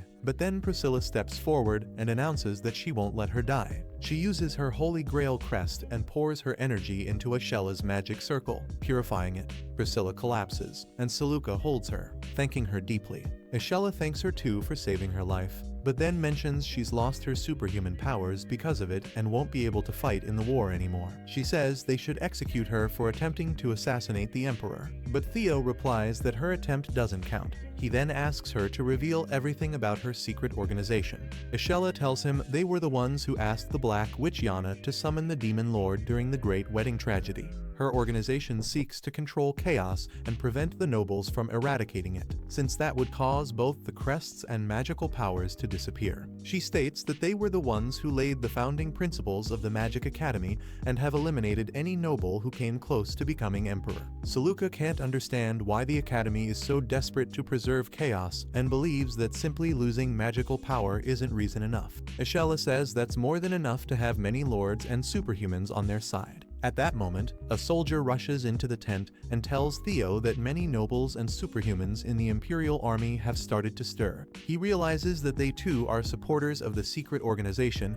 and decides to take control of the situation immediately. Ashella also wants to help, but Saluka hugs her from behind, and Theo decides to let them express their feelings in private. Meanwhile, the enraged nobles and superhumans were all defeated after a battle that lasted through the entire night. As the leaders look down at the fallen soldiers and nobles, Theo wonders if the Emperor's crest is truly such a great threat to the Magic Academy that they'd go this far. Alexis also wants to know the answer, but Marine believes that, for now, they should focus on defeating the Magic Academy. Albus thinks they're still not ready to face them, but Theo believes they have no other choice. He states that they have the support of the masses and orders his troops to march toward the Magic Academy as soon as possible. Meanwhile, the church has also decided to join the war. The Pope declares that the nobles are all useless and do nothing but fight among themselves. He hates Theo more than anything, since he's the leader of the nobles, and declares a holy war against him. Ironically, he uses his own crest to create a massive flag and blesses his followers in the same way Theo does. The church's army soon arrives before Theo's group, and everyone wonders why they suddenly turned against them. Theo believes the church must be allied with the Magic Academy, because the timing is far too suspicious, and they're clearly trying to prevent them from reaching it. Albus discovers that the church's army only has a few thousand soldiers and mercenaries, but a huge number of followers, mostly women, children, and the elderly. Theo doesn't want to harm innocent civilians, and Lassic volunteers to do the dirty work in his place. Priscilla suddenly declares that there's no need to fight, because this is not God's will. She wants to meet the Pope and try to convince him to stop, but Theo thinks that's far too dangerous. He believes the Pope will attack her since she's the true owner of the Holy Grail, but Priscilla insists that she must speak with him and fulfill her duty. Saluka agrees with Priscilla and says they should let her talk to the Pope, because the church's army will attack them sooner or later anyway. It's better if they can prevent that from happening. Theo doesn't want her to risk herself alone, so Saluka volunteers to go with her. Meanwhile, the Pope is meeting with his commanders, who believe their followers' morale is low because they hesitate to fight Theo, who is seen as the also, since Priscilla serves him, meaning many people are inclined to support Theo. The Pope asks if they can win, but his commanders think it's impossible. In truth, they don't even want to win. One man suggests letting their followers be slaughtered by the Imperial Army that would certainly destroy Theo's reputation. The Pope likes the idea and orders them to attack the Imperial Army with their followers the next day. On the other hand, Theo wishes Saluka and Priscilla good luck as they depart peacefully to meet the Pope. Saluka is now using a broom she received from the White Witches to help her better channel her magic. Ashella and Irvin also accompany them as guards, and Theo tells all of them to come back alive. They set off and soon arrive at the church's camp. The Pope waits arrogantly for them, and Saluka tells him that Theo doesn't want to fight. His only goal is to bring down the Magic Academy. The Pope says he's willing to accept that, but demands Theo hand over all the Imperial Army's crests to him, claiming they belong to God. He declares that anyone who monopolizes the crests will be punished, to which Saluka replies that they have no such intentions. She declares that both the church and the Imperial Army share the same goal to eliminate chaos by uniting all crests. The followers start believing her, leaving the Pope and his men in panic. They accuse her of deceiving the followers, but then Priscilla steps forward to support everything Theo has said. When she reveals her face, the Pope starts sweating heavily, realizing she's genuine. Priscilla tells the crowd that Theo truly seeks peace for everyone, and is even willing to support the church to make that happen. She states that the church's founder made it clear that they must never try to impose their beliefs on others, and the crowd believes she's right. When the momentum shifts to her side, Priscilla shows her crest, and upon seeing it, the church's followers recognize it as the true Holy Grail. They're moved to tears and kneel before her, accepting her as their leader. Priscilla tells them that Theo is the only one who can bring peace to the continent and asks everyone to support him. While the Pope is still frozen in shock, one of his commanders tells him to get a hold of himself at this rate. That girl will take his position. He asks what they should do, and the commander says to kill her and make her crest turn into a sphere of chaotic energy, which would destroy the public's faith in her. The Pope starts clapping as he walks toward Priscilla, but Irvin and Ashella have already sensed his intentions. The Pope declares that he will help Theo in his cause and asks Priscilla to support him. She stares at him with lifeless eyes, fully aware of her imminent fate. The Pope pulls out a knife, and when Irvin rushes to stop him, Priscilla glares sharply, ordering him to stand down. She allows the Pope to pretend to embrace her, and he stabs her. Everyone panics as Priscilla collapses, and the Pope orders his soldiers to capture Seleuca while declaring Priscilla a heretic. Ashella loses her composure and attacks the knights, but Seleuca stops her, knowing that if the Pope is killed, there will be no avoiding war with the church. The Pope declares that Priscilla's holy crest is fake, and that it will turn into a sphere of chaos after her death. Seleuca retaliates, saying that's just the law of nature. But Priscilla tells her not to be sad. She says that this was her true duty, the one she was meant to fulfill. And as she dies, instead of chaos, divine energy bursts forth from her body. Seleuca kneels beside her fallen friend, and as the church soldiers draw their swords, she rises and addresses the followers, asking if they didn't just witness the sin the Pope committed before their eyes. She accuses him of being a fraud, and the Pope orders his men to attack them. Ashella charges forward, killing the soldiers that attack, and Irvin joins her. They defeat all the soldiers with ease, and then Priscilla's crest begins to shine even brighter instead of turning into a sphere of chaos. The followers cry out that it's genuine, and even the Pope realizes he's made the greatest mistake of his life by killing her. The commander tells him to absorb the crests and become the bearer of the true Holy Grail to serve the secret organization. But the Pope, already losing his mind, tells him to just kill her. As the commander is about to strike him down, Irvin arrives and saves him, planning to make use of him later. The commander flees, and Seleuca stops Irvin from chasing him, saying it's pointless. Instead, she tells him to summon Theo. Irvin leaves, and the Pope falls to his knees. Seleuca turns to the followers and tells them that everything Priscilla said was true. Theo will be the one to unite all the crests. When Theo receives the news of Priscilla's death, he weeps in anger, realizing she knew she had to die so the church's followers would turn to his side. Theo then heads to the church's base along with Lassik, Irvin, and the twins. His heart still aches from losing Priscilla, and Lassik tells him that many of their allies will die in the war against the Magic Academy, but he must stay alive as the Emperor. Theo soon reaches the church and mourns Priscilla's death before absorbing her Holy Grail. As he unites the Holy Grail within himself, he hears her voice asking him to bring peace to the world and allow everyone to live happily. Seleuca then tells everyone that Theo is now the bearer of the Holy Grail and the true representative of their god, and all of them swear loyalty to him. Theo then spots the Pope and tells Seleuca to interrogate him herself, since he doesn't even want to see his face. With that, Theo takes Priscilla's body and begins returning to his camp. At the Magic Academy, the headmaster meets with his superior, a mysterious woman named Pandora, who tells him he must not allow the Age of Chaos to end, for it would bring about the end of the world. The Vampire King also appears, right before a servant informs them that the Imperial Army has reached the outskirts of the city. The headmaster orders the most dreadful weapon in their arsenal to be unleashed right away. Even the servant trembles in fear at its mention. Outside, Theo gazes upon the Magic Academy, which is nothing short of a fortress. He remembers Priscilla's sacrifice and vows not to let it go to waste. He orders the Queen and Alexis to lead the front lines and tells Lassik that he'll be his ace in this battle, so he must wait patiently for his turn. Theo commands his army to attack, but before they can, a massive magical crystal comes rolling out from the Magic Academy. Lassik's mage takes a look and recognizes it as the legendary one-eyed monster known as the Cyclops, the creature that nearly destroyed the Magic Academy alongside its tribe in the past. They had managed to seal it away after countless sacrifices,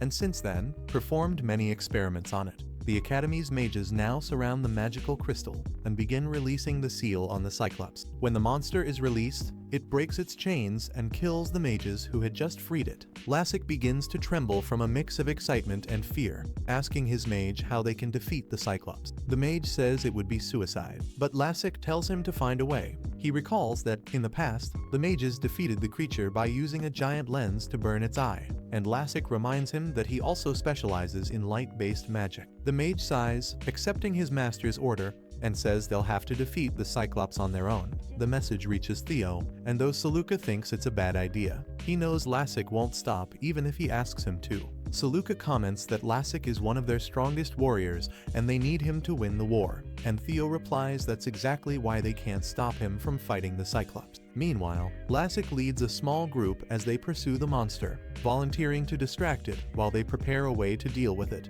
He declares that his master Theo made miracles possible and became the emperor, and now it's his turn to prove himself worthy of serving him. The monster spots him, and Lassic charges forward with 2 of his superhuman soldiers. They split up and distract the creature while the mage begins chanting his spell to focus a powerful beam of light. Lassic enchants his sword with his crest and drops his shield as he rushes toward the Cyclops, slicing deeply into its leg. The monster roars in fury and chases him, while an archer shoots at its eye to try to stop it. The arrows fail to pierce its eye, but Lassic takes the opportunity to climb onto the monster's body and stab at its eye directly. The Cyclops retaliates, shoving him away before smashing him with both arms. The iron-bodied mercenary pushes Lassic out of danger and takes the blow himself. The Cyclops grabs him and tries to eat him, but he hardens his body even further to prevent damage. Lassic attacks again, slicing off one of its toes, which only enrages the Cyclops more. It slams the mercenary into the ground and pounds him repeatedly. Suddenly, the mage shouts to Lassic that he's ready. Lassic draws the monster's attention, throwing his sword to distract it, and signals his mage to fire. The mage releases a powerful laser straight into the monster's eye, permanently blinding it and knocking it to the ground. Lassic then charges in, enchanting his spear with his crest, and climbs onto the monster's chest, driving the weapon down with all his might. He thrusts his spear with a mighty strike, killing the massive creature. The mage rushes to the exhausted Lassic, who immediately runs to Iron Buddy's side. They discover his heart has stopped and begin to weep for him, but the archer gently touches him, and Iron Buddy sheds his hardened shell and rises again. The mage is overjoyed to see him alive and explains that Lassic's heart and lungs stop when he turns his body to steel. Above all, he's worried about the Cyclops and learns that Lassic defeated it. The Imperial army cheers for Lassic, calling him the Giant Slayer, and they decide to regroup. That night, the siege on the Magic Academy begins under Alexis's command. Seleucus leads the mages, casting fireballs to light their path as the army charges at full strength. The Academy's troops fire their cannons at them, but only manage to destroy decoy towers. The Imperial army employs hit-and-run tactics, striking and retreating quickly to wipe out the Academy's troops before they can retaliate. Marine leads her knights equipped with plasma crossbows, attacking the Academy and breaking through its walls. The Academy's troop captain orders his men to keep firing the cannons, forcing them to continue even as the barrels overheat. The cannons eventually explode, causing massive casualties among their own operators. Meanwhile, the Imperial troops stealthily scale the walls and ambush the remaining enemies. They demand the captain's surrender, and he complies. With that, the fortress falls, and the news reaches the Academy's headmaster. He believes that even if they're annihilated, Theo must be killed because once he dies, the nobles will be divided again and the Age of Chaos will continue. Meanwhile, Theo takes a moment of silence for all his soldiers who died in battle before ordering the capture of the city. He also wants to join the fight, but Seleucus tells him that everyone needs him alive to win the war, and he knows she's right. Suddenly, Theo and Seleucus find themselves in the Forest of Eternal Darkness. As he wonders what's happening, Seleucus looks up at the red moon and realizes they've been brought there by the Vampire King. Fortunately, they have Irvin, Eschella, and the twins on their side, and together they head toward the Vampire King's castle. Dimitri welcomes them with a chilling piano performance and a shower of rose petals. Then, he begins his lecture about how, during the era of final chaos, everyone fought together to subdue it. After they succeeded and the chaos faded, the Hunas began to fight among themselves. Dimitri asks Theo to think about what will happen if chaos disappears completely, and Theo answers that there will certainly be many wars, but that will be the responsibility of humans in the next era. The Vampire King declares that he doesn't want the new era to come because he can't survive without chaos. That's why he wants to defeat Theo. Eschella is the first to face him, saying that even without the power granted by chaos, she will protect her sister. She attacks Dimitri, but suddenly he finds himself in a different place, filled with human skulls. The werewolf twins attack him next, swearing to avenge their mother, but he keeps dodging their attacks effortlessly. Suddenly, the leader of the werewolves arrives, carrying a coffin that contains the Vampire King's true body. He declares that the Dimitri before them is only a clone, and if they kill the real body, the clone will vanish. Dmitri laughs when he hears this and pulls them into his dimension while creating hundreds of clones. He mocks the Alpha Wolf, telling him that even without his real body, he will survive. Distrusting him, the Alpha stabs the Vampire King's real body, which turns to ashes and disappears. Dmitri calls him a fool as his clones begin to attack, and the werewolf leader keeps slashing them down. The clones assault everyone, draining their life force just by touching them. Thea is the first to fall, followed by Ashella, who lets her guard down while trying to protect Saluka and is touched by the vampire's clones. Irvin follows after her, and soon only the 3 werewolves remain. They destroy Dimitri's clones, but he keeps creating more, just like Naruto. The werewolf siblings perform a combined move to strike the main clone, but it turns out to be a terrible mistake, giving Dmitri the chance to surround them and absorb their life force. With everyone else defeated, he turns to Thea and Saluka, telling them it's time to end the game. He expands his domain and lets everyone sink into a sea of chaos. They all lose their energy as they drown, and Thea reaches out to Saluka one last time. As they touch, the power of love and the plot armor activates, and the chaos suddenly dissipates. They hear Priscilla's voice telling them they will be fine, and the Holy Grail leaves Theo's body, burning the vampire. His illusion shatters, and everyone returns to the room where they started. Theo realizes that Dmitri can no longer create any more clones, and that it's time to strike. The werewolf leader bites his neck, but the vampire pierces him with a sharp nail as he flies into the sky. The twins attack, tear off his arms, and knock him down to the ground. Theo enchants his sword for the final strike and stabs Dmitri through the heart. He explodes as the chaos energy within his body spirals out of control, throwing Theo back. He survives, but the werewolf leader loses his life in battle, and his sisters cry over him. One of Dimitri's clones survives, though weak and pathetic. Theo lets the twins decide his fate, and they spare him, saying he wasn't the one who killed their mother and brother, and that they refuse to be as weak as him. The chaos within their bodies merges into their own, and moments later, everyone is back at the Magic Academy. Theo leads his army and conquers Academy City. He enters the main hall with only Saluka by his side and confronts the Academy director about his reasons for preventing the birth of the Emperor's crest. The director tells him to touch the magic tower before him to learn the truth. Saluka suspects it's a trap, but Theo is determined to take the risk and decides to go with her. They touch the tower, which suddenly takes them to a realm of shadows. As they wonder where they are, Pandora appears before them and asks them not to end the era of chaos. They ask her why they should listen, and Pandora shows them a vision of a super advanced civilization before the arrival of the era of chaos.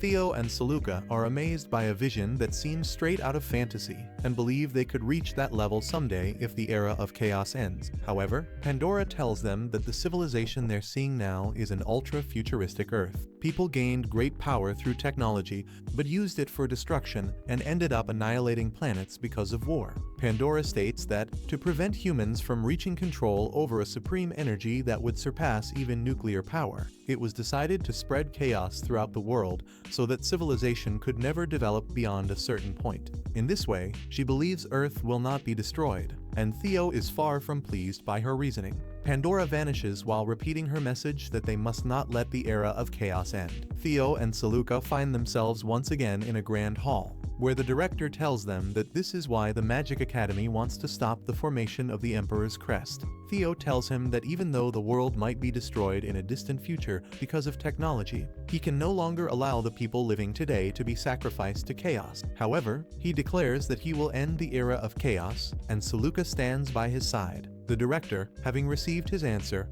ends his own life by drinking poison. Theo pays his respects and then summons Alexis, Marine, and the rest of his allies. Soon after, the city is filled with soldiers and citizens eager to witness Theo's coronation as the first emperor. He addresses the people, declaring that he will fight for peace and prosperity for everyone. He asks all the nobles to hand over their crests and vows to end the era of chaos once the emperor's crest is complete. 3 years later, after Theo has brought peace to the entire continent, the long-awaited day finally arrives. He is about to marry Saluka, while Alexis and Maureen are also ready to find their own happy ending. The wedding ceremony proceeds without any issues, and everyone celebrates the union of the heroes. With that, Theo gathers all the crests and finally creates the Emperor's crest. As soon as it is formed, Saluka's demon cat disappears, along with the chaos that once covered the world. The world becomes peaceful, free from chaos and magic, and Theo soon steps down from the throne, crowning Alexis as his successor.